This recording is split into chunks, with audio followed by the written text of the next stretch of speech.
Hello friends, welcome to my channel cooking and beyond by Induji. இன்றைக்கி நான் ஒரு ஈஸியான வெஜிடபிள் குருமா உங்களுக்கு செய்து காட்டுறேன்.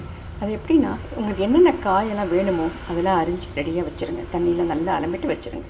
அதுக்கப்புறமா அந்த ஒரு குக்கரில் என்ன பண்ணணும்னா, எண்ணெயோ நெய்யோ வாட்டவர் உங்களுக்கு என்ன எண்ணெய் தேவையோ அதை போட்டு பட்டை, லவங்கம், ஏலக்காய், பிரிஞ்சி இலை, கல்பாசி எல்லாத்தையும் போட்டு நல்லா வதக்கிடுங்க.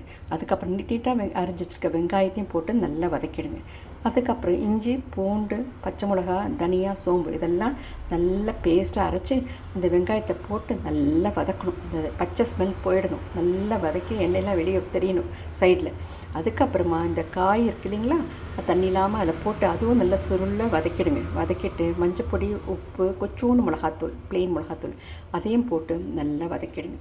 நல்லா வதக்கின பிறகு என்ன பண்ணணும்னா, கொதிக்கிற தண்ணி இருக்குது வச்சுக்கோங்க கையில், இல்லை ஆர்டரி வாட்டர்னாலும் பரவாயில்ல, பட் கொதிக்கிற தண்ணினா எல்லாமே சீக்கிரம் ஆகிடும்.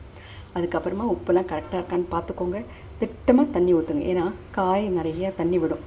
அதனால் ஒரு கப்பு காய்னால் நீங்கள் ஒரு அரை கப்பு இல்லை 1/4 கப்பு தண்ணி விட்டால் கூட போகிறோம். அதிலே தண்ணி வந்துடும். அதுக்கப்புறமா 2 விசிலில் நிறுத்திடுங்க குக்கரை.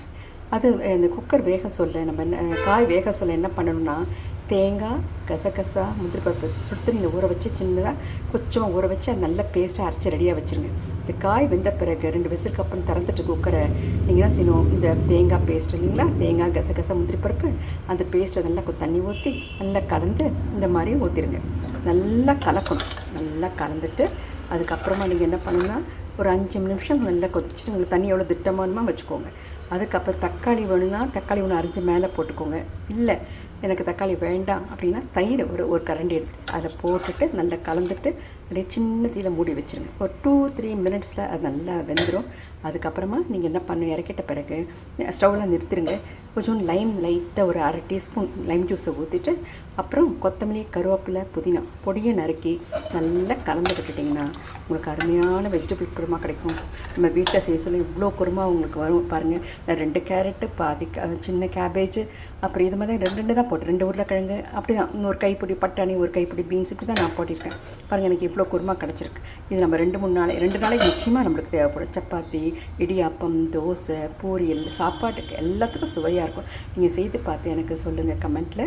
அப்புறம் எனக்கு please do subscribe to my channel, share with your friends and also give me a thumbs up and encourage me, and your valuable time in watching this. I thank you for that. Welcome.